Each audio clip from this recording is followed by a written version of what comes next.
John Trelevin, you continue to amaze me with the caliber of guests, and I'm assuming friends, that you are bringing onto the show. And yet again, we are very lucky and honored and will benefit from the trade-based knowledge that we are getting today from Alexander Malaket. Good, well, I guess it's afternoon, Alexander. How are you? It is good afternoon, John. Good afternoon, John. And yes, I would be deeply honored if the term friend were to be used in the context of this conversation. Thanks Oh, very much for Well, of terrific. having me course it on, will. John. I met Alexander when he was much younger, Oh, I see. And had more hair. and we served Yeah, on the right. board of Hair the is not a Forum for friend of ours. International Trade. We served on the board of the Forum for International Trade Training, and of course, Carolyn Tompkins has been on our feed and will be again quite shortly. In that case, she'll discuss with us the implications of the federal budget. Yeah. So But Alexander, sorry, John, go ahead. you're going to say, I mean, Alexander is the president, CEO of Opus Advisory Services Limited, Toronto, Canada. He was in that capacity when we first met and has been working with an increasing number of very large companies since we have, COVID interrupted our relationship, so to speak. Global businesses in Asia and elsewhere, particularly the banking sector, on a number of issues, including ESG issues, but more particularly as a little bit of, well, the evidence of his deep interest in the way business works. I have, Alexander, of course, a copy of your book. Excellent. The reason we ask you to join us today, apart from anything else, the current tectonic shifts in the global marketplace are straining supply chains and reforming them. Now, my take on Canada, particularly Canada and the United States relationship, is that there are many products from Canada that the United States must buy from us. They have no choice. It's about 30 to 35% of our exports to the United States are locked in. I wonder how rigid or how flexible are the major supply chains that straddle both borders. And that's one part we want to talk about. But in recent years, you've become very active in advising international banks on a whole variety of issues. And Alexander, in fact, now owns an apartment in Dubai. And so part of this conversation, I'd really love to hear from you how your banking connections, global banking connections, are trying to adjust to the same set of amazing circumstances. Right. But let's Thank you, start John. with Thanks. supply chains. I Sure. remember when I think the 90s, the Conference Board of Canada started talking about integrative trade. Well, that's supply chains. You wrote this book and published it in 2015. Do you have to write a new one?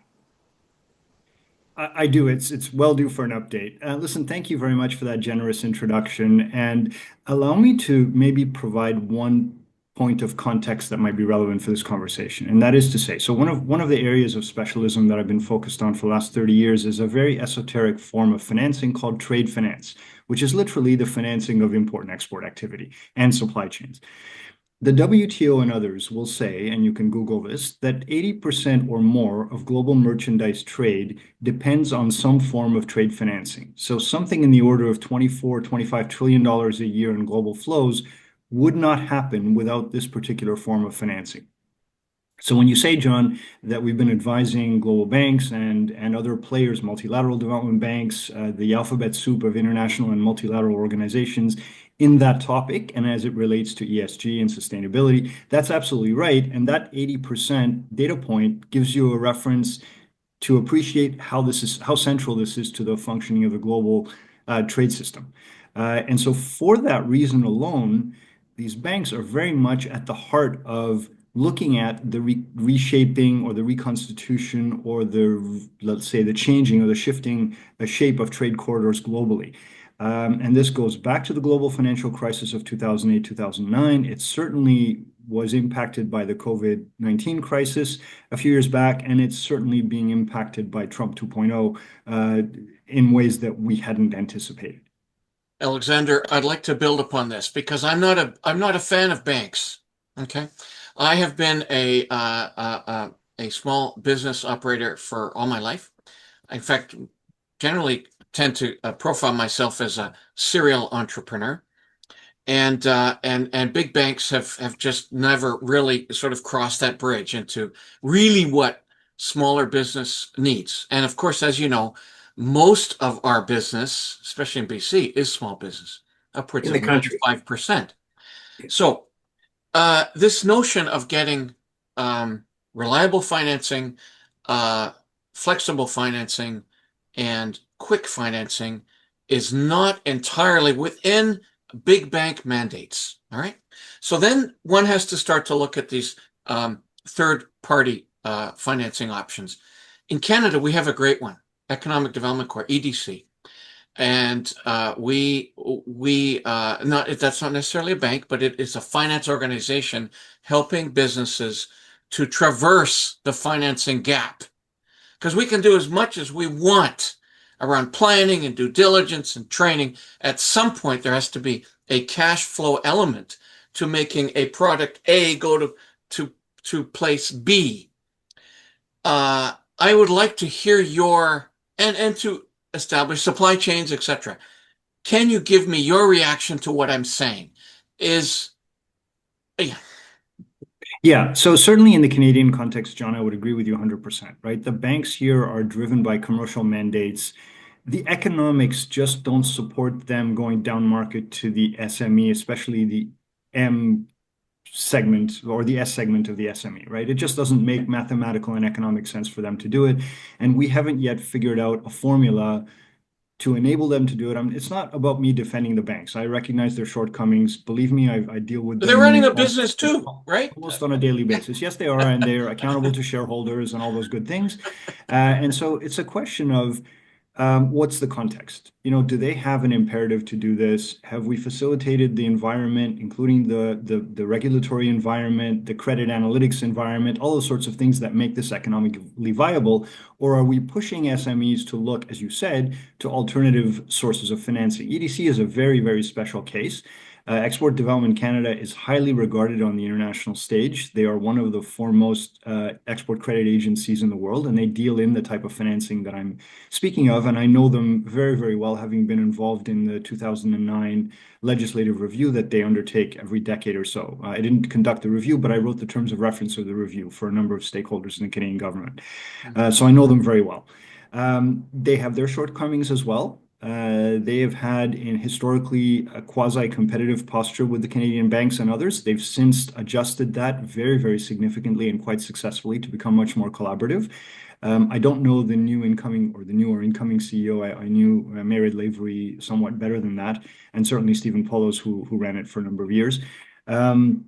But EDC certainly is one source in terms of the trade financing that we're talking about. Typically, they like to work in collaboration with the banks, so that's a formula that has tended to work.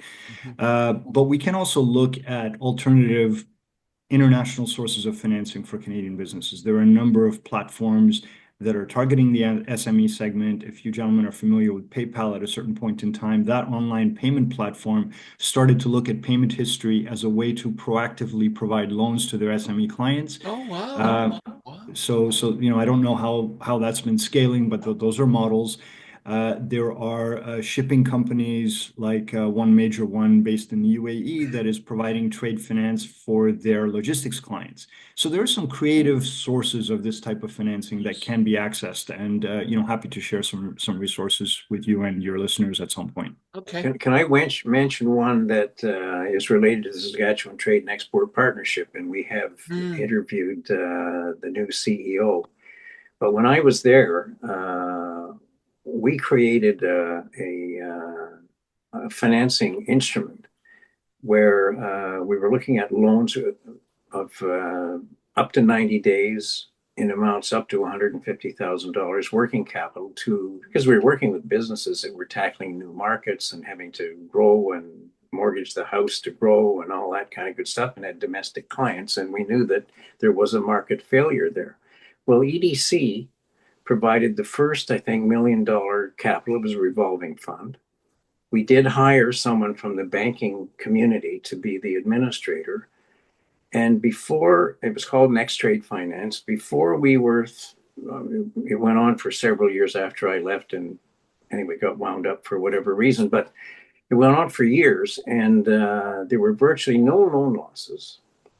In the end, TD and I think one other commercial bank provided additional capital, partly because we were loaning money to step member companies who we knew very well. And as was mentioned at a seminar that John hosted yesterday, EDC was qualifying their customers, their global customers. And the average loan over the 5 or 6 years that that facility was in place was the princely sum of $38,000. But that gap, in some cases, would have caused companies to actually turn down an export business because it would take $38,000 out of the domestic line of credit. Yeah, John, I mean, it's a fundamental issue, right? At a global level, this market failure that you reference in the context of Saskatchewan and Canada more broadly, we've been doing some work. So the Asian Development Bank out of Manila is a long-term client of mine. Their trade finance program is run by a fellow Canadian named Stephen Beck. And Stephen is a mover of the industry, no exaggeration. One of the studies that he championed and that ADB now publishes currently every second year, we're on the verge of publishing the current one or the latest one, I think probably mid-December probably at this point. It's the ADB Trade Finance Gap Study. And it's basically a study that takes the pulse of financing as it relates to trade, and particularly in SMEs and emerging markets. That market failure on a global level now stands, we think, in the range of about $2.5 trillion of unmet demand for financing for trade flows. So if you apply a multiplier to that and think about the amount of the value of trade that could represent, and look at the development impact and look at the economic value creation impact, it's a huge number. Right. And we collectively, globally, at the highest levels of this conversation, which I'm privileged to participate in, have yet to solve that problem. It's a persistent, systemic issue. Canada is not alone in it. And we do need creativity. We need attention. We need focus. We need policy focus in addition to commercial focus on addressing this issue. And it's absolutely systemic, and it's absolutely fundamental. As John Adrisic said, if you can't access some form of financing working capital, you can do all kinds of things around trade agreements, policy shifts, proposing the shift of supply chains, changing trading partners, all of that. Not to exaggerate, but it becomes nearly meaningless if the companies cannot finance the transactions that are meant to be supported by all these things. So, Alexander, I'm going to pull back a little bit. So, shock to the system earlier this year, January, February. Not everyone is trading with the US. A lot of businesses are just trading within Canada, and to some degree don't need to, or within their business plan, don't find a need to trade elsewhere, and are beginning to think, wow, can we trade within Canada? From your perspective now, so I'm now let's do a little role playing here. I'm a company, I'm accessing your services, and I'm saying to you, is all this trade noise really the best option for me? Like, should I be thinking about, and I know this would be very individualized to each company, but are there options within our own country that perhaps are more lucrative than looking towards going east or west? Yeah. I mean, look, from my perspective, the short answer is having a bias, by the way, in favor of international activity, just because I love the space and I've built my career around it, but I will put that bias aside and say, look, objectively speaking, of course, trade isn't for everybody, right? It's not for every small business. It's not for every family-owned enterprise. And there are risks and there are complexities and there are challenges around first of all, understanding the risks and then mitigating them appropriately, never mind all the complexities around navigating cultural complexities, different legal traditions, all of those things. So let's not understate the complexity of that shift, right? So it's different to say to an experienced trader, go from the US to the EU or go from the US to somewhere in ASEAN where there's a tremendous amount of growth at the moment, right? Versus taking somebody who's been running a mom and pop business and saying, oh, why don't you go trade with Brazil today because COP happens to be there and there's a lot of commercial activity, or go look at Saudi's Vision 2030 and see if you can carve yourself a piece of business out of Saudi Arabia. I mean, these are not easy bridges to cross. So it's not for everybody. The 200 billion, I think, is the number of opportunity and economic value that's being created potentially by knocking down the interprovincial trade barriers. Finally, John and I have had countless discussions about this point. And it's really, Trump has done us a tremendous favor by motivating some decisive action on that point. So, I would really look at your business, John, and say, are you built to go international? Are you ready for it? Do you have the proper expertise or support? Do you have management endorsement for all of that? If you don't, and if you're in the business of incremental growth, or if you're what I learned is called a lifestyle company, and you're basically looking to pay for college for your kids, a nice second car, maybe a cottage or maybe a vacation home, and that's the extent of that business, and that's perfectly valid, then I'm not the one who's going to tell you to go see if you can penetrate Myanmar in the midst of the sanctions craziness, right? Or the local political craziness. So it's not for everybody, and there are definitely opportunities in Canada, and there will be, I think, following this budget and following some of the nation building projects that we're hearing about, and the focus of starting to, I'll be cautious about this, but decouple a little bit in terms of our dependence on the United States, and diversifying that a little bit. John Treleaven, one more follow-up I have with Alexander, and then I'll let you go. I'll let you go. I'll let you have a participate. Therefore, Alexander, in some of our correspondence previous to this interview, there was a reference that trade is not just exporting. So I was trying to sort of extract that out of you. What does that? Do we need to rethink what trade is? And that sort of previous answer was leading up to this question. Yes, so I think the answer is yes. So John referenced this model called integrative trade, which the Conference Board of Canada was promoting at a certain point. Steve Poloz was promoting it while he was chief economist at EDC. It was a very useful construct.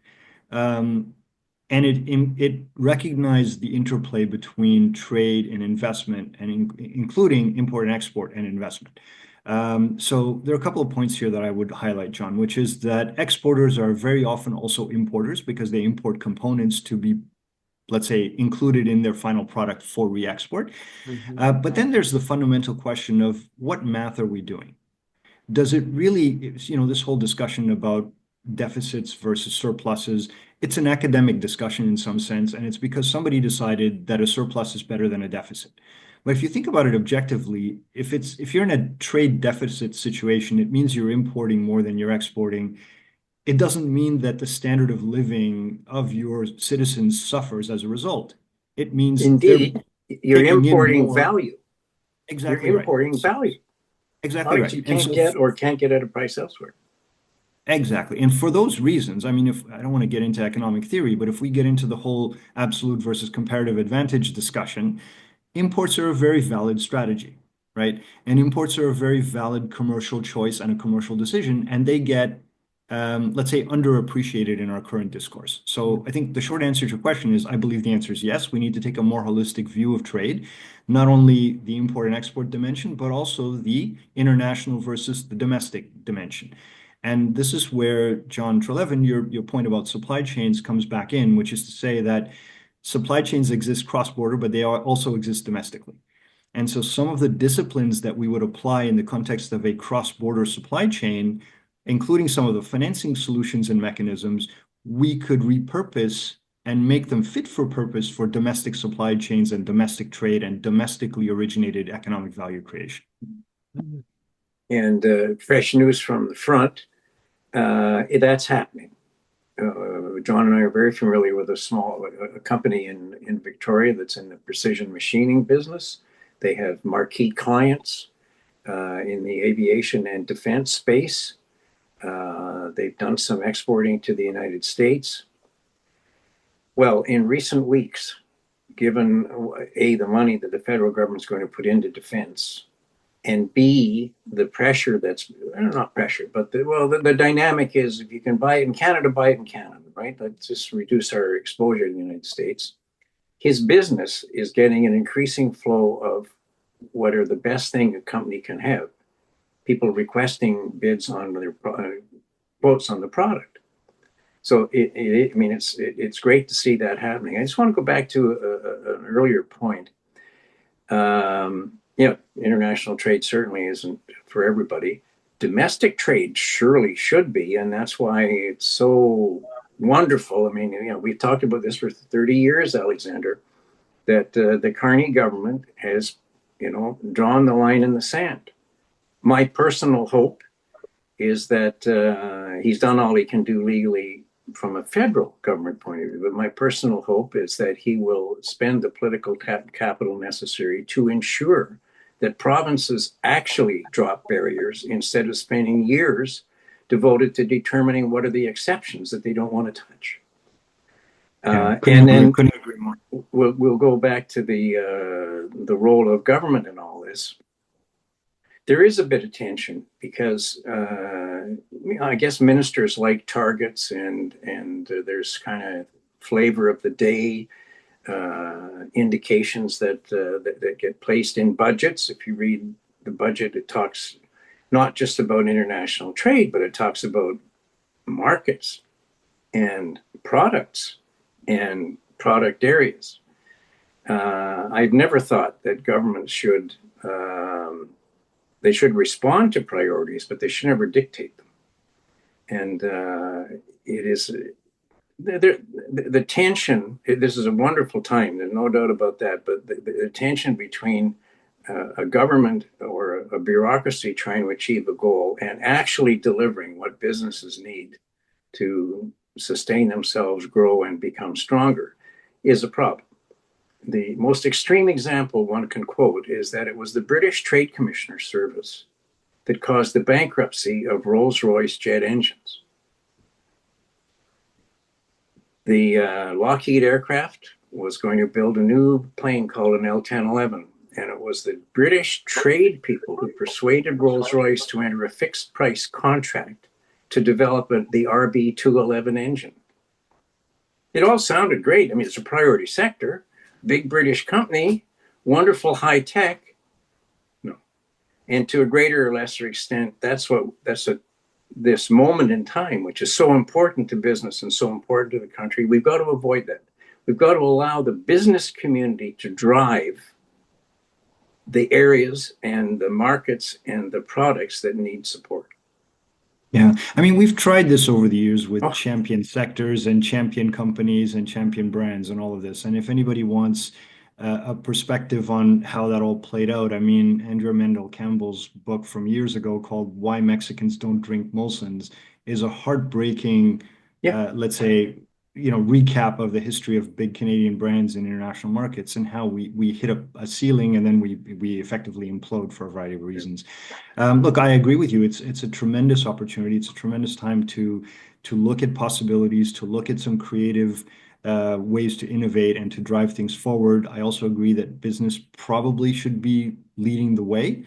But we also need some proactive innovation and some proactive advocacy and some proactive education from our bankers, from our government folks, from people like EDC who do a lot of that anyway, from people like FIT and others to really drive the agenda forward. This isn't a moment for people to sit passively on the sidelines and wait for somebody to do something that they can respond to. It's too critical a moment. I've taken a very small step of writing an email to some senior people in government the week before last saying, listen, as you people are thinking about things like nation building projects and real game changing sort of initiatives, could you please think about deploying some significant amount of money in support of the trade that you want to reconfigure? Again, going back to the point that 80% of trade depends on some form of financing, we should look at ways of deploying whatever the number is. I don't know what it could be, but let's say 50 million to each of the major trade banks that are active in Canada to say, target the SMEs, target the trade flows that you want to be able to support and enable, and let's see what that liquidity properly deployed can actually help make happen on a proactive basis rather than being reactive and taking, John Jurisic, to your point, the way I write about this is language like timely and affordable trade finance. And timely it goes back to your point about how quickly you can access the funding.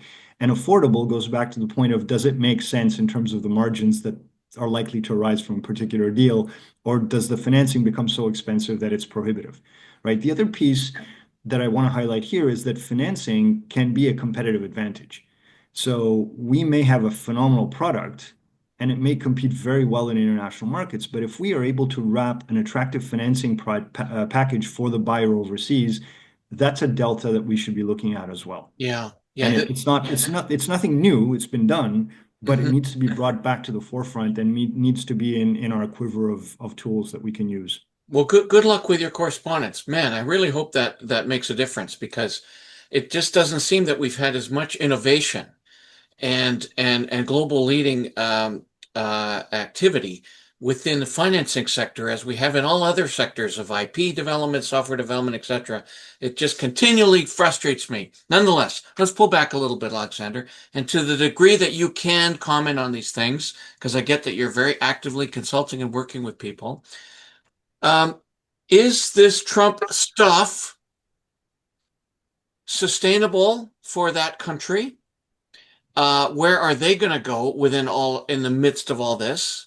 And are we actually making a shift? At the end of the day, will Canada actually have a different trade relationship with the rest of the world? Or is it just words?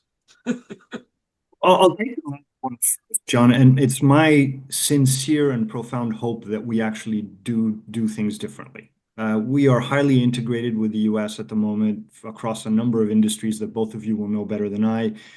We do have some people still championing the idea of a more integrated economy and maybe a more integrated political economy with the US, which I think is absolutely disastrous Yes, pathway. I I agree. think I think the people that are advocating that are doing that from a place of absolute commercial self-interest and nothing else. Yeah. And I wear my flag on my heart wherever I go in this world, and I'll defend Canada uh, to whatever ability I have to do that. So I think that's a completely misguided, self-serving kind of posture to take. One. So I do hope that we take a very significant, decisive step forward and in a different direction that really, as we're hearing more and more, Canada needs more of the world. The world needs more of Canada, pardon me, and actually vice versa too.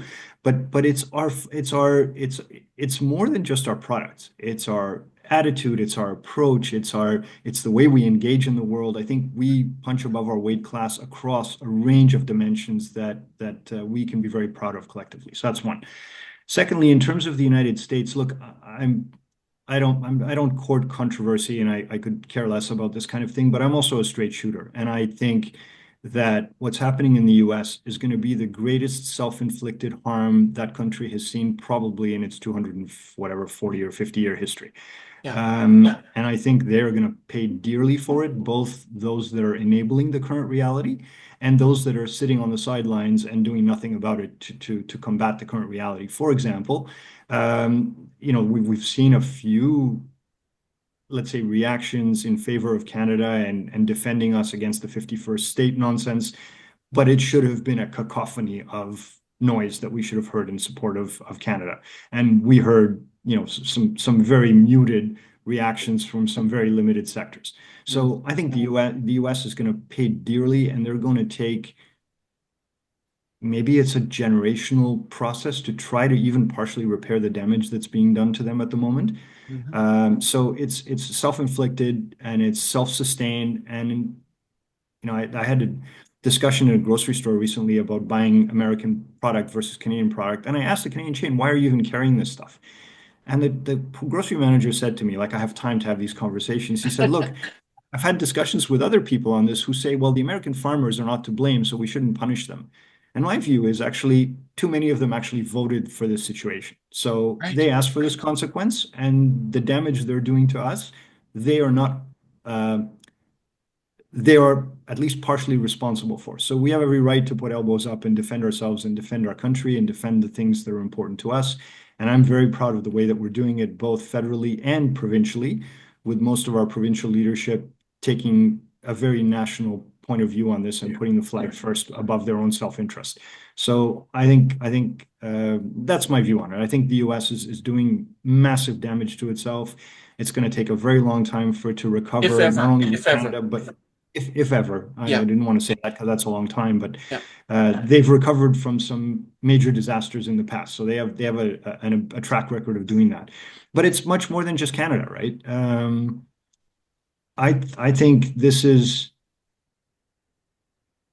yeah. Anyway, I'll stay away from the heavily political statements. Yes. But I think it's a disaster for them, and I suffer for the sane members of American society who look at this and despair for the state of their own country because I empathize with them immensely, probably as much as I have zero pity and tolerance and empathy for those who have facilitated the situation the way it is today. John Trelevin, I love this guy. I'm going to vote for him.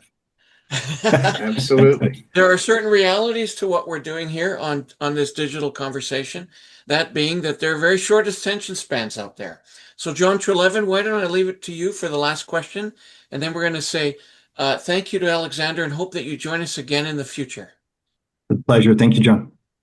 Yeah, I'll make a statement, Alexander. You've heard me many times. The purpose of this channel and the broad discussion, and we've spoken to David Winfield in Mexico and my friend John Tennant and Consul General in Detroit at one stage, and we're going to many other places, is to look at trade diversification. Well, I believe that only customers diversify trade. That all the discussions, not all the infrastructure that you're talking about, the necessary changes in how we do business, will only be used if they're in the presence of the thought that somebody in central Japan might be interested in buying my product, service, or doing a technology agreement. And I firmly believe this is the moment for the Trade Commissioner Service, which ironically was created in 1894 in response to major tariffs that the Americans put on imports from Canada.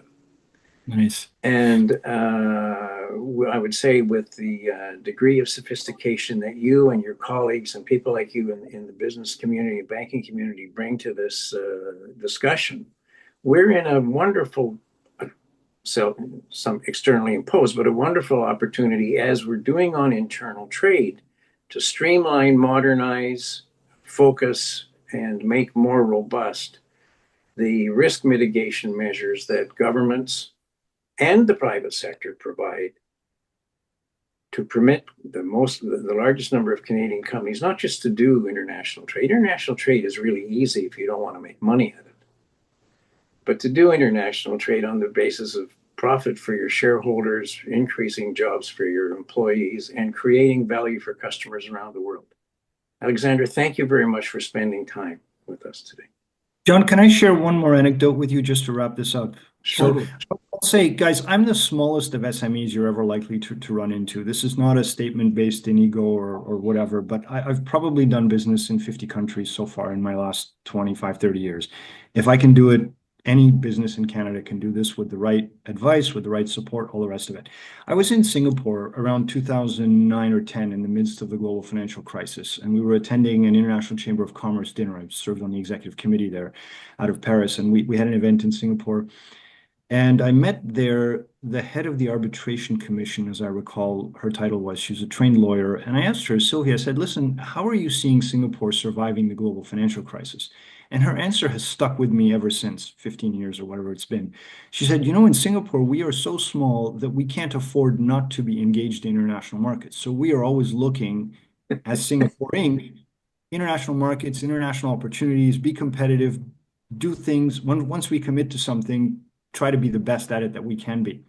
I kid you not, 2 weeks later, I'm back home in Canada. I ask a C-suite executive of a Canadian business the same question, saying, how do you see us? How do you see Canada surviving the global financial crisis? What's your perspective on the situation? He says, without batting an eye, look, you have to realize that Canada is so small that we can't possibly compete in international markets. And so therefore and I just went, you know what? This is exactly the problem. So I want to leave you gentlemen with just the thought that attitude is everything, and we punch above our weight class, and we should have the confidence to continue to do that. Thank you, Alexander. Thank you, gentlemen. Pleasure.